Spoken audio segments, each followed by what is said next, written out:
Welcome to Clubs Made Meaningful from Susner. This is a show about building clubs that people love, where strategy, culture, and brand come together to create real belonging. Let's dive in. This podcast explores how private clubs create lasting member value. Most clubs invest heavily in facilities and amenities, which makes sense, the functional, tangible part of a club. But what drives member engagement and loyalty is belonging, the emotional connection that makes members feel proud to be part of a club, of a community, of something special. Today's guest lives at that intersection daily. Jake Vogt is head golf professional at the club at Golden Valley. He runs the golf shop, curates merchandise with his team, and coordinates all the club's major tournaments each year, creating countless moments that either strengthen or potentially could weaken a member's sense of belonging. And if you did have a chance to hear episode 84, where we talked with Don Kovakovich, you may know a little bit about the evolution that the club has gone through over the last couple of years. So today, excited to talk to Jake, who gets to talk to us about what it looks like to live that brand strategy daily through every member interaction that he comes across. Thank you for joining us today, Jake. Thank you, Derek. Tell us a little bit about your role as head golf pro at the club at Golden Valley. What is a head golf pro, primary responsibilities? What does a golf pro do? Is that what you're throwing at me right away? Exactly. You get here before the sun rises and you leave when the sun sets. So it's a long day for a golf pro. In the private facility, it's being 1, 2, 3 steps ahead of your member. You're always trying to think of what they might want next, have their bag ready, have their guests, greeting their guests. So I guess that's the best way to explain it. You're putting stuff like merchandising wise, knowing if it's cold, if it's warm, certain spots of your shop, different signage that they might see for different tournaments coming up. So you're trying to stay as many steps ahead as you can, in front of your members, just so they really embrace that country club lifestyle.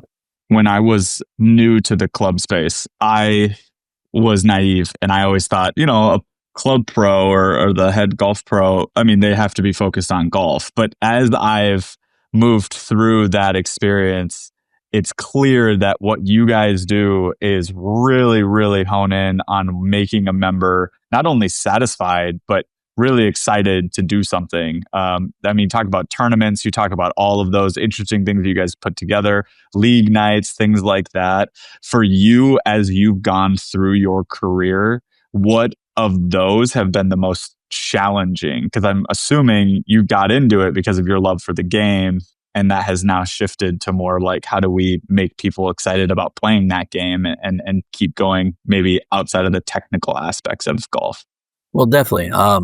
Obviously, first of all, you got to have the right staff in place, and being able to help them and put them, to succeed, which in turn shows that member even a better experience. Getting into golf, right out of college, I didn't play college golf, but I knew I loved golf. I was into business a lot. So, that's where this joining, Golden Valley in 2010, I kind of saw that opportunity where owning a golf shop and running the golf operations, you're kind of putting 2 to 2 together.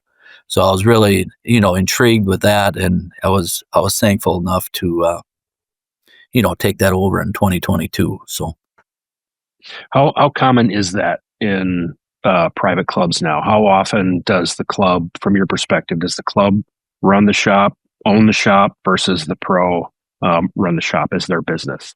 Well, so it's very rare, and this is why you have assistant pros that are making, minimum amount of salary, and for them to take a job to move up to a head pro and then take on a golf shop operation for merchandise wise is very scary. Sometimes it is not, they're not able to do that, to find the money to buy, the initial what you need to put into stock. So I think that's why a lot of clubs take that over, because they don't want to, it's not really a burden to the pro, but I just don't think they want that. And it's obviously a risk, for the pro coming in, whether, you have a bad rainy season, you have, there's all these other factors that could affect how your sales go throughout the season. So As you approach deciding what goes into the shop, what brands, what merchandise, what items, what are some of the things that, factor that those choices and decisions? well, I guess the first thing that members don't realize is we buy in 6 months in advance. So you have a spring buying season, then you have a fall buying season. Obviously, September, October, I'm buying for next spring. And then once we go to the PGA show in January, I'm buying for the fall. So we're always seeing the product 6 months ahead. As for what we buy, it's all on your clientele. If you have the membership, which I have here, that loves to buy, they love to see trendy stuff, the new stuff, the high-end fashion. So that's where I kind of stay with when I'm buying for the golf shop. So Obviously, the revenue is important for that to be profitable. That's part of your business. But how do you think about merchandise as a tool to help build pride of throughout not only the membership, the staff? So when members carrying their bags or wearing logoed apparel out in the world, that it's more than just a cool new shirt. It's an opportunity for a member to represent their club. Do you think of it that way? I do, definitely, and that's why 95% of my merchandise in here is logoed with our brand. The greatest part was obviously when we rebranded, got the new logo. I've had every member walk in and say, "Hey, I need something with the new logo." So they're excited. They want to show that off. They want to show it to their friends, and when their guests come, showing that they have the brand new logo, they're ready. They've been here for a long time, and so it was good. It was really good that with the new facelift of the new name and the new logo that came into effect, I started at a good time here taking over the shop. When you worked through that change, for those who might be listening to this and they might be going through a change like that, what to you really stood out as kind of things to watch out for, knowing that you're rolling out new stuff, but you still had some old stuff in the shop that kind of had to be worked through, right? And there are always going to be members who don't like the new things. Like that is just natural. So how did you deal with that when you think about membership kind of changing over to anything that looks different or new? Well, what we really did was we took all the old logo off the floor. So there really wasn't an option because we didn't want to create, I like buying this logo still. I like buying this. I mean, with my vendors, I said, delete that logo. Because obviously if you send in a big order and they put the wrong logo on it, you're upside down again. So we deleted it from the vendors. So anytime a member would come in and say, "I want the logo," well, you get the new logo. So that was a little tough for some of them, but it wasn't too many. As for getting rid of the old merchandise, I mean, you slowly just like every season, you're always going to have excess merchandise, different sales tactics to get rid of it. So When a brand gets updated, we would see success as, say, right out of the gate, a 75 to 80% like support and acceptance rate from the membership. But change is hard. So especially members that have been members for a long time, older members, sometimes they see that change as a threat to their membership, and the club that they've joined and been a member of for so long is now changing. And that change could be like literal within the change of the golf course, the change of the membership, but even just that cosmetic visual representation of that logo is a challenge. And for some people, but sometimes it just takes a beat. So I'm curious if some of those people who maybe right out of the gates weren't happy about the change or were resistant about the change have seen how the 80% of the membership has reacted to the updated brand, and have they turned the page and come along and now embrace it and buy it? yeah, most definitely. So we've seen that and I don't want to say it our older members, but it's our tenured members that have been here a long time. But I mean, obviously we went through a little shift of where our membership has become a lot newer, a lot younger. And, they really didn't know the old logo to where it didn't make any sense to them anyways. So they were all on board for that. But for our older members, I mean, obviously change is tough, but they see the club excelling. They see it becoming vibrant. It's shinier, put it that way. You know, they don't want to come into a country club where it's dull and, you know, it's obviously with their clubhouse being, you know, it was built in 2002. So, I mean, I think it was great timing for it all to happen. When we get to work with you guys, your team and our team work together on tournaments. So tournaments for us is a really unique angle at talking about member experience, because you guys have 6 tournaments across the season, and working through those, they also speak to a little bit different people. Between, I know you guys have a breakfast opener at the beginning of the season that is a little bit more friendly and casual, to things that are more member or member guests that are more serious. Talk through that a little bit about having different types of tournaments for the different areas of the membership, to kind of give everyone a chance to compete in their own way, but also have kind of a sense of pride and joy. Yeah, just to kind of walk through, you said like our opener. So we have our women's opener, a men's opener. It's just more of a gathering. You know, it's our first big tournament that we run. We'd love to have them, you know, have a little breakfast, go out and play some golf, come on back. Usually it falls on the Kentucky Derby. For the men's one, it does. The women's is a couple days before, but, you know, then we try to kind of bring that into the tournament as well as a little bit of the Kentucky Derby. So it keeps members around. It's a fun day. Moving into, you know, June, which we have our member events for the Tilly for the men and women. They just like their match play. So they love, and usually they're in the same flight every year against the other team. So they're always taking each other on, and they never want to be out of this tournament. So they always plan accordingly their whole summer over, you know, what they know when this tournament is, but that's how they plan their summer out, is basically the Tillinghast Cup. So, and then obviously leads us into our great member guest, which is Golden Days, which has been around since 1965. And that, I mean, having a wait list of over 30 teams every time is very unique. And I'm glad the members support the tournaments here. They want to play in them. But that's the member guest, that's the main one where we try to take it over the top, you know, with having a 3-day event. So they almost feel the member is showing this guest, you know, this is my daily life here at the club. I mean, obviously it's a little excelled, but, you know, it piques interest in that guest to say, hey, maybe I want this, you know, maybe I should join here, you know. Right. So that's always a good little seller. And then we run into later in the fall with our club championship, which is always great. A little friendly competition, which you're starting to get into August, September. The greens are getting a little quicker. You know, grass is a little taller. It's a tough golf course.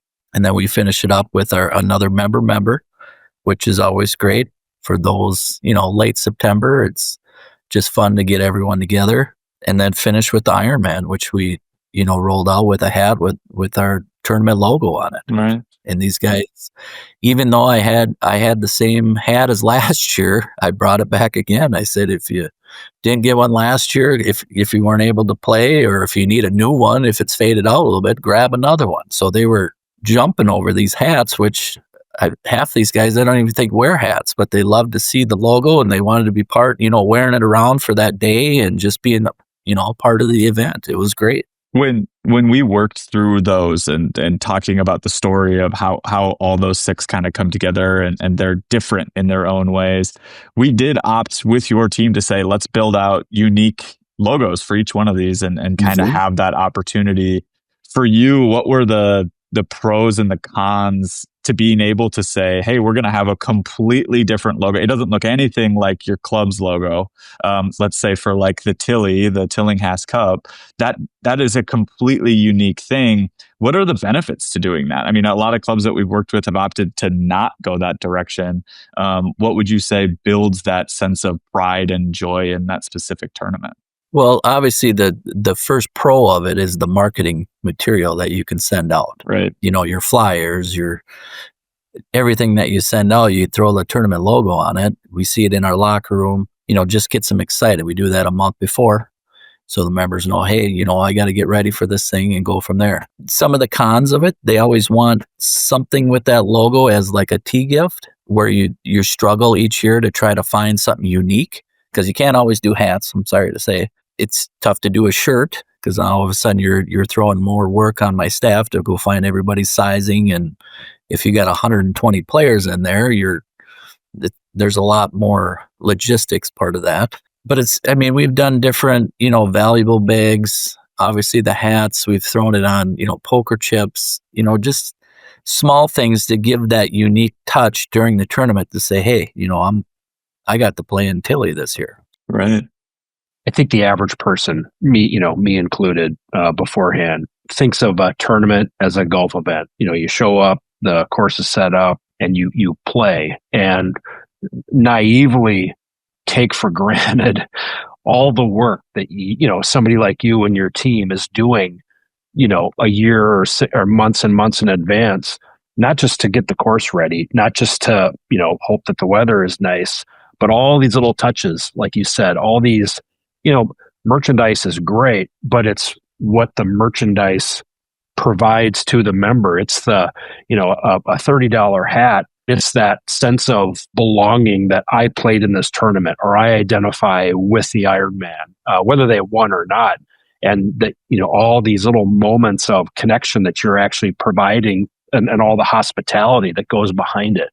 Based on your experience, if club leaders, GM, board, committee members, if they understand the role of a golf professional isn't just coordinating and executing tournaments and events, but actually providing member experiences that are enhancing loyalty and are, especially in those member guests, attracting potential future members too. Oh, definitely. And that just brings it right to the greeting the member, the greeting the guest, the small talk, finding something that you might have in common just to continue that, conversation a little bit longer. I think members love that. So it's showing that you care is all it is. The members begin to trust you. They start buying more things. They ask your opinion on things. They'll complain to you for everything, but that's fine. Within the club, we just talk whoever we need to. But that's the way it is in private life. Well, and you get back to that. It is interesting, is you don't want to necessarily, listen, not to jump out of the gates, but when you say, if they're happy, they will buy more. That is generally true. This idea of, if they feel like they don't need any of this stuff, right? It's everything is a want.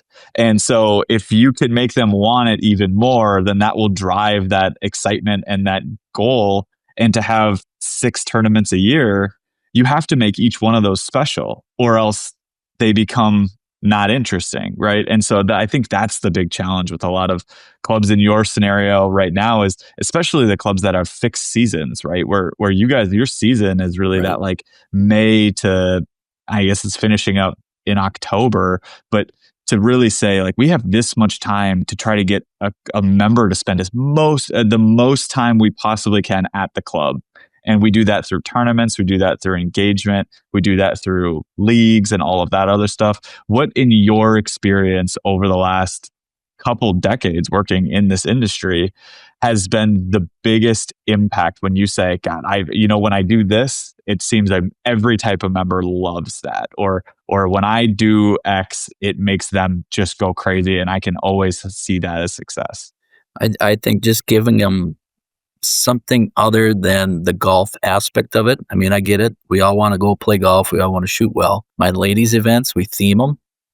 So everything's themed. So they might come in a different outfit, but they feel like they're part of that event. The men, they don't jump on themes, but that's why a lot of those tournament logos have really helped. So it's more of, like you said, you're wearing that hat around, or you have, something from the event. You almost create a jealousy within the membership going, hey, how come I'm not in that event, or how come I didn't play in that event? So that's something to help kind of drive and kind of go back to the merchandise part. Everybody has 20 golf polos. They don't need another golf polo, and they don't need another blue shirt, but if you have somebody in the shop that says, hey, you look really good in that, and I think you need the latest and greatest polo, which if you go to some of the lines, they keep their same polo for 15 years.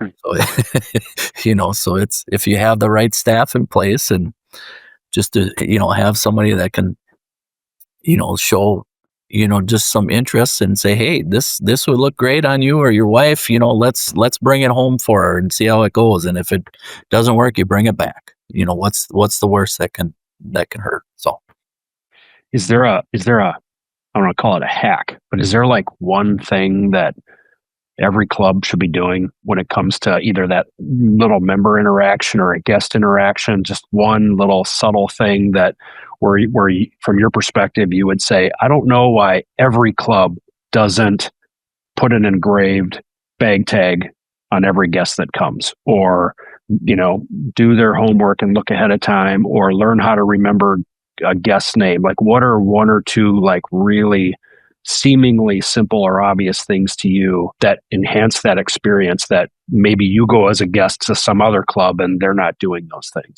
Right. Well, obviously traveling, I love to go to different other private clubs and just kind of say, hey, what are they doing better than I'm doing? And I take it back here to the club to try to implement it within my staff. You can make sure they have a bag tag. You can make sure they're greeted. You can make sure,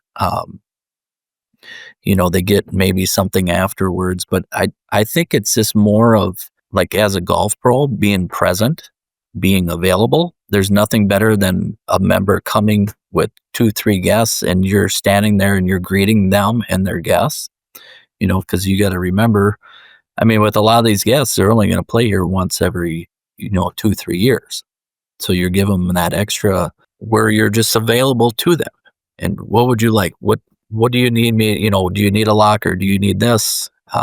Like I said, stay 1 or 2 steps ahead. Some clubs, private clubs, seem to treat their guests in a way that lets those guests know that they're guests. And other private clubs treat their guests as if they were members, like members for a day. Does that philosophy come from the top? Does that come from the pro? Does that come from the vision of the club? Are they doing that intentionally? That would come from the top, depending on how we want to greet these guests. But as we do in my golf shop, we treat every guest like they could be a member. It's a potential sale to bring them in as a member of the club. So we want to, because I've been to a few where you kind of walk in, the cart kid kind of looks at you funny, and you throw your bag on a cart, and you stumble into the golf shop, and the guy behind the counter just kind of looks at you funny, and because he knows you don't belong. You try to throw a little small talk at him, but he's just, not having it. That's not how I run my operation, I'll be honest with you. So it's that friendliness, and like I said, every guest could be a member in the future. How much of that is trained, and how much of that is getting the right people? I wish it was that easy that person would call in my office and say, hey, I want to work for you. But yes, there's a lot of training to it. But where I'm at, you lead by example. Never the one to sit in my office. I'm out there in the bag room, running down to the range, running around, just to kind of show, my staff and to let them know, hey, we're here to support you to help these members have a better experience. I'm thinking of young golf pros, whether they work for you or just somebody that happens to be listening who's coming up in the industry. What's one piece of advice you'd give to one of those people who are looking to elevate their role to help them understand that what they do is more than just, say, running events or selling merchandise, but driving that member connection and member loyalty? What's something that they could be thinking about? You mean other than working 80 hours a week and being there every day? Is that for minimum wage? Yes. For minimum wage for, as long 10 years. I would say communication within the whole clubhouse. Being able to have a relationship with your F&B, have a relationship with your green and grounds, that can only better the experience. So it's, don't just walk by your concierge, maybe say hi, hi, how you doing? How's your day? So that way, when you send a phone call down to her or him, they're just as friendly, and they know, hey, I'll take care of this member from here. I'll take it from here.